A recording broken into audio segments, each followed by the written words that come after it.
Praise the Lord and welcome everyone to the study of the fourth Gospel, the Gospel of John. It is such a wonderful time for us to come together in this platform to look at this Gospel, which has shaped the lives of many disciples of Christ over the years. This is what somebody said about the Gospel of John.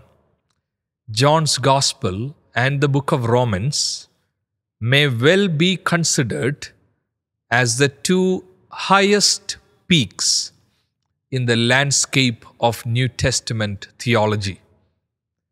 When we are looking at this Gospel of John, we are approaching a gospel which is very rich in its content. John's Christology, presentation of the identity of Jesus, the nature of God, has decisively shaped the formulations adopted by the early church councils and creeds. When we go through this 21 chapters, there are some major things that surfaces: the identity of Jesus, the necessity of faith, and the universal scope of Christ's redemptive work. So in this gospel, we are able to see who Jesus is, what should be our response to Jesus, and also what Jesus is looking for in this world here and now. It's a profound theological piece of writing which is grounded in actual historical events. I want to quickly take you through some introductory matters relating to this gospel in our very first session today. Let us look at the authorship. Let us also look at the audience, to whom is it written, the probable date, the occasion, and the purpose. These are the few areas that we would like to cover in this session today. Let us look at the authorship of this gospel. All four gospels comes to us anonymous, without a name.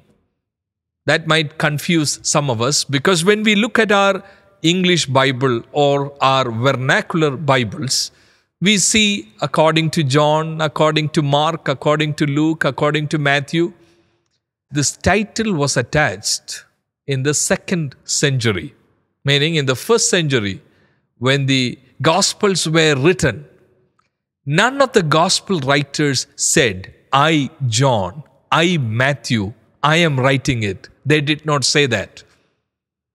All Gospels come to us anonymous. However, there are internal evidences that people have worked out over the years. When we study the Gospels carefully, there are enough and more convincing proofs, evidences, that it could be, probably, most probably, this is coming from such and such person.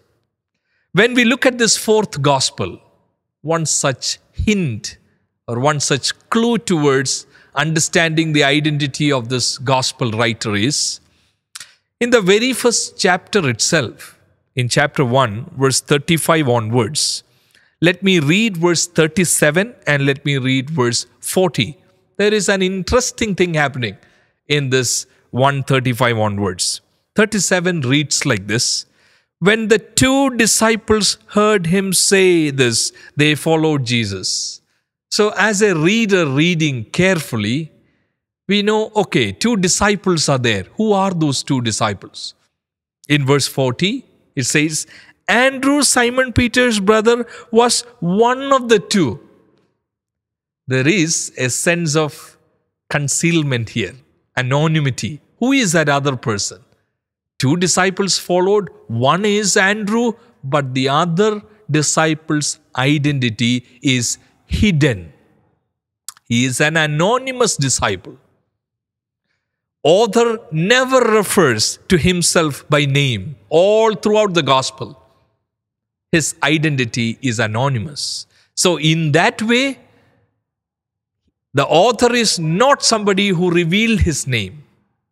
It cannot be any of the named disciples. In 21 chapters, there are many people, disciples who are named. For example, Andrew is named. Peter is named. It cannot be any such person. The author seems to be putting his identity behind the veil. The same thing happens in chapter 18, verses 15 onwards. Chapter 18, verses 15 onwards. Simon Peter and another disciple were following Jesus. That disciple, like the way we have seen in chapter 140, he is not revealing his identity. When we start there, okay, there is someone in this gospel, fourth gospel, who is not revealing his name. The next step would be to see that whoever that is, that anonymous disciple, seems to be claiming that he is an authoritative witness in chapter 19, verse 35. Chapter 21, verses 20 to 24, he seems to be claiming an authoritative account by this mentioning in 1935 and 21, 20 to 24. Also, we see from anonymous disciple to an authoritative witness, we also see that the person seems to be an eyewitness. How do we know that? Chapter 1 and verse 14, it says, "The Word became flesh and made his dwelling among us. We have seen his glory." The one who is writing is saying, "We have seen." Seems to be an eyewitness. And what is interesting is, this connection of "we have seen his glory" is now made with chapter 2:11, right at the wedding at Cana. In 2:11 it says, "When Jesus did here in Cana of Galilee was the first of the signs through which he revealed his glory." Next phrase is interesting. In 1:14, "we have seen." Who is that "we"? According to 2:11, "and his disciples believed in him." So most probably the one who is writing this gospel, he is an anonymous person. He is an authoritative witness. He is an eyewitness according to 1:14. We have seen. And that eyewitness, according to 2:11, is most probably one of the 12 disciples of Jesus. So we have come a long way. We have a vague idea. It could be one out of 12. Chapter 21-24 is an interesting verse to move further in our discussion of authorship. Chapter 21 and verse 24. Let me read that verse, 21-24. "This is the disciple who testifies to these things, who wrote them down." Who is that disciple? This is the disciple. According to verse 20 of chapter 21, who is that disciple who is testifying this?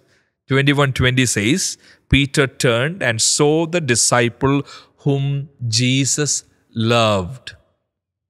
My dear people of God, my dear audience, this is very important. When in chapter 21-24, this is the disciple who testifies. Who is that? According to verse 20 of the same chapter, he is identified as the one whom Jesus loved. He is with Peter, and he is not Peter. Peter looks at him, turned away, and saw the disciple whom Jesus loved. This phrase, "disciple whom Jesus loved," is used for this anonymous disciple all throughout the gospel, especially from the middle, chapter 13 onwards. Chapter 13:23, you see that person. He is not revealing his name, but he identifies himself as the one whom Jesus loved. 19:26, the one whom Jesus loved. 21:7, the one whom Jesus loved. Chapter 21:20, the one whom Jesus loved. Another interesting thing is, in so many of these places where he is identified as the one whom Jesus loved, he is closely associated with Peter. So one of the 12, close associate of Peter, the one whom Jesus loved. Who can that be? That is where the last discussion here, when we arrive at that probable candidate, 21:2. When you have that account of Jesus and the miraculous catch of fish, this one whom Jesus loved is part of that company who went out for fishing. How do we know that? In chapter 21, verse 7. Then the disciple whom Jesus loved said to Peter, again close associate of Peter, but he is with that team. And there are so many disciples mentioned by name there in chapter 21. So when somebody is mentioned by name, most probably the writer is not that person because he is concealing his identity. When you look at chapter 21 too, Simon Peter is mentioned by name, Thomas is mentioned by name, Nathanael is mentioned by name. There are mention of 2 other disciples in verse 2. That is how we arrive at, most probably, when you look at John and also book of Acts, somebody who is in close association with Peter can be John, the son of Zebedee, because he was part of that 21 company who went out for fishing. In chapter 21 verse 2, Nathanael from Cana in Galilee, the sons of Zebedee. Why can't it be James? Because according to Acts chapter 12 2, James was already martyred. When this book is composed, James is already martyred. It is not Peter, he is mentioned by name. It is not Andrew, he is mentioned by name. But he is somebody who is close associate of Peter. It is John. Most probably, according to the internal evidence, it might be John, the beloved disciple, who identifies himself as the one whom Jesus loved, who is often seen with Peter, not only here but also in Acts. That is how we arrive at this can be, this could be. And also, external evidences of church fathers from 2nd century also confirms this internal evidence. Let us move on to audience. Who are these people? Are they people who are staying in Palestine?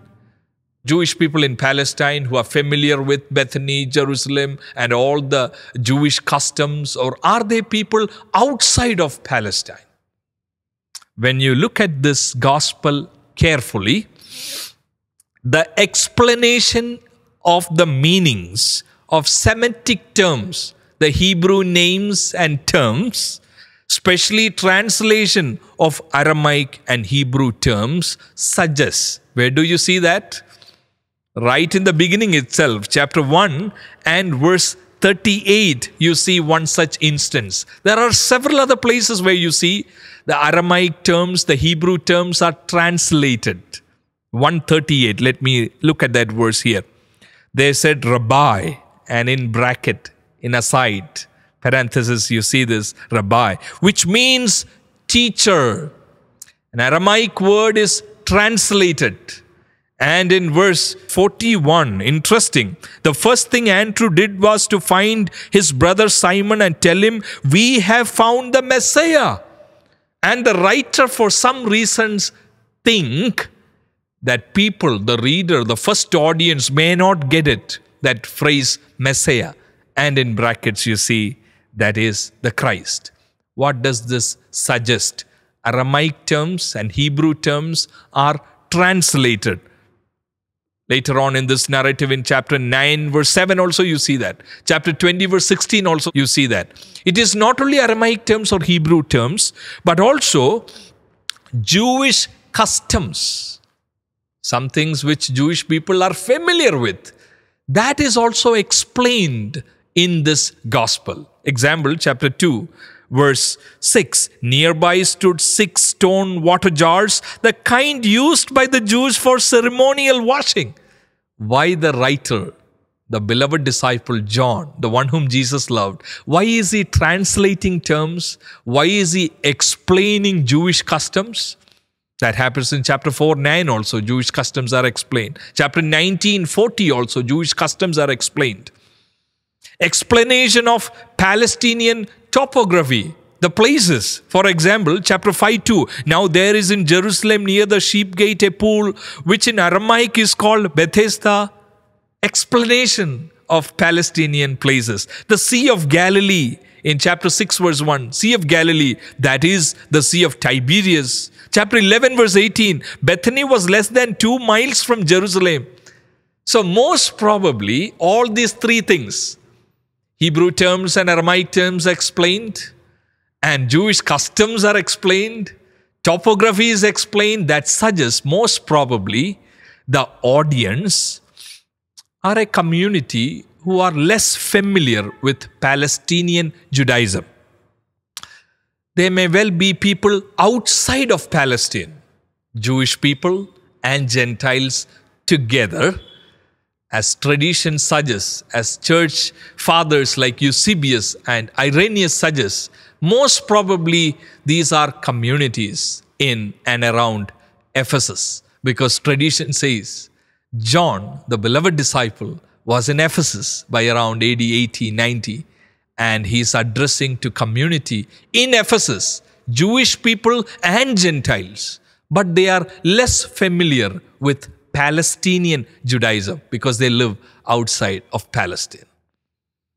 Date, when we come to date, when is it written? What does tradition suggest? Pauline letters are written by around 49, 50, 49, most probably Thessalonians or Galatians is the first letter written. And then throughout that 50s, you see Pauline letters. By 60, 65, 70, you see synoptic gospels written. Most probably, according to people who study this gospel seriously, they say this is written most probably around AD 80 to 90, a later composition. Most probably the last gospel written, one of the last books written in the New Testament. John's reference to Peter's martyrdom in chapter 21 verse 19 is kind of giving us a clue towards that it is written after AD 65-66, because Peter was martyred by around AD 65-66. It is after, post AD 66. Also, John's depiction of Jesus as the replacement of temple that we will see in the coming classes. John is taking an effort to show that in salvation history, the time of tabernacle is gone. The time of Moses coming up with the law and temple is gone. Now in Jesus you have the climax. In Jesus you have the fulfillment of temple, of festival, of feasts. What John is trying to say is, look at Jesus. He is the new temple. He is a walking temple. In Jesus, you have the fulfillment of the feasts, the Feast of Tabernacles, Feast of Dedication, Sabbath, Passover. Jesus is the climax. That suggests something very significant. You know what? It was in AD 70 that the temple was destroyed by Titus, son of Vespasian. Most probably, John is written after AD 70, when there is a vacuum created in the hearts of Jewish people. AD 70, often it is said that Jewish people, their life is characterized by 3 T's: temple, Torah, and tradition. Out of this temple, Torah, tradition, just like when Israelites were taken to exile, they don't have temple in Babylon. Just like that, in AD 70, temple is destroyed and they are left with a vacuum. Where is God now? Where is the presence of God? Where do we go and seek the face of God? Where we will see glory of God? That is when John is writing, we have seen the glory, not in a physical space, not in a geographical location. Temple is not there. The date most probably is after AD 70. Temple is destroyed and John is composing his gospel after around 20 years from the date of destruction of the temple to show that Jesus is the fulfillment. Jesus is the replacement. Jesus is the climax of what Judaism was longing to see. Also, an external evidence in 1934, a fragment of John's Gospel, chapter 18, verses 31, 32, 37, 38. These verses were discovered in 1934. And that is dated all the way back to AD 125. And some scholars suggest it's 135. But somewhere there, 125 or 135. That means in 1935, when something is discovered that has got the verses of John, that shows that John was already written before that, because these are copies that are discovered. That is how we see John is written post 66 because of reference to Peter's martyrdom, post 70 because of temple destruction, and Jesus is presented as a new temple, before AD 125, before AD 125 because a fragment is discovered in 1935. And also, there are some serious students of John's Gospel who have observed this. John's lack of reference to Sadducees. When you look at Matthew, Mark, and Luke, you see a lot of mention of Sadducees. But in John's Gospel, completely silent. What could be the reason? After AD 70, when temple is not in operation, Sadducees slowly lost their prominence. They faded away. Because when you had the temple, Sadducees were in the key positions. The high priest, in the Sanhedrin, high priest. But when temple is not in operation, Sadducees eventually lost their influence. Occasion. When was this composed? What made John to come up with something like this? There are at least 3 reasons that we can think of. The temple destruction and prospects of Jewish evangelism. That might be there in John's mind. Now, temple is no more there, and there is this huge prospect, opportunity to reach out to Jewish people who lost their temple and who are in utter confusion about how to go about. Secondly, a Gentile mission. People who search for meaning in other places, in popular philosophies. People who look up to other gods and goddesses. John in Ephesus is finding a reason to present Jesus as the answer to their quest. Thirdly, the Gnostic thought which was budding in the first century. John is finding that with this composition, with his gospel, he can bring that true message of salvation through Jesus Christ. Gnostics are offering salvation through knowledge, but John is taking the pain to show that in Jesus, the true wisdom of God, you have eternal life. What is the purpose of this gospel? Unlike Matthew, Mark, and Luke, where we have to develop from inferences here and there. Yeah, Matthew is writing to show that Jesus is the son of David. Or Mark, we work through the text and come up with a purpose. In John's Gospel, chapter 20, verse 30-31, explicitly, John is saying, I am writing this with this agenda in my mind. What is that agenda? Let us read verses 30 and 31 of John's Gospel 20. Jesus performed many other signs. We will talk about signs in our coming classes. That is an interesting way of presenting miracles. John is using deliberately signs. Jesus performed many other signs in the presence of his disciples, which are not recorded in this book. And in verse 31, but these are written. There are 7 signs. John is saying, I've selected it. There are many other signs that Jesus did. I did not write everything. I selected signs, but these are written so that you may believe that Jesus is the Christ, the Son of God, and that by believing you may have life in his name. There are at least 4 things that just comes out there itself. Signs, the identity of Jesus as the Messiah, the Christ, the Son of God, believing, eternal life.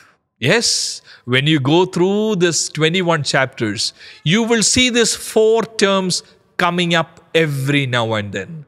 Signs, the identity of Jesus, the importance of believing, and eternal life. Popularly, the purpose of John is put under 3 heads. Number 1, most probably John have a polemical purpose by writing this. What is that polemical? Attacking false doctrines like Docetism, Gnosticism. John is doing that throughout this gospel. Attacking the tendency to see that Jesus did not really appear in flesh.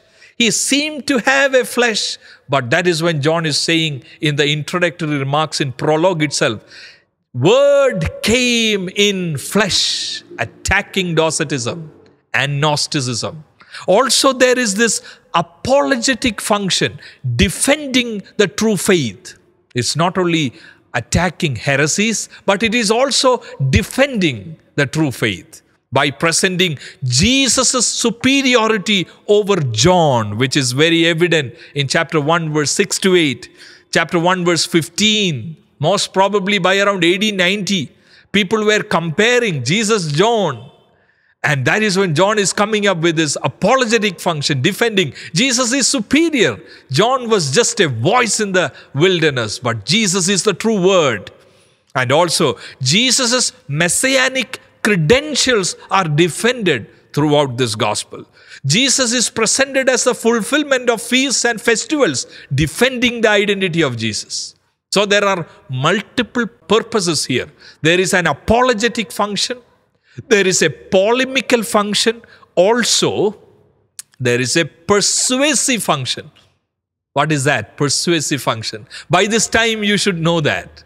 When the temple is no more in function, in existence, John is writing this to persuade people to come to Jesus, who is the true temple. When people are lost, sorting out meaning for their life, where I will find eternal life, John is persuading people, not only Jewish people, but also Gentiles, come to Jesus to have life. Because the manifest mission motive that you see in John 3:16, whoever believes in him will have eternal life. If you don't believe, you will perish.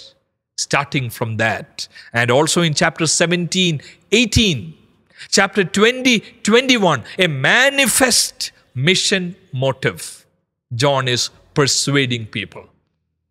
My dear people of God, we will continue the study in our coming sessions of how John is doing this throughout this gospel, bringing out this purpose statement of sign, of identity of Jesus, of the importance of believing, of the importance of having eternal life, how John is developing it through the 7 signs, through the 7 sayings, through the 7 witnesses, how John is accomplishing his purpose through this writing. I welcome you all to stay in touch with this study. Your life will never be the same again.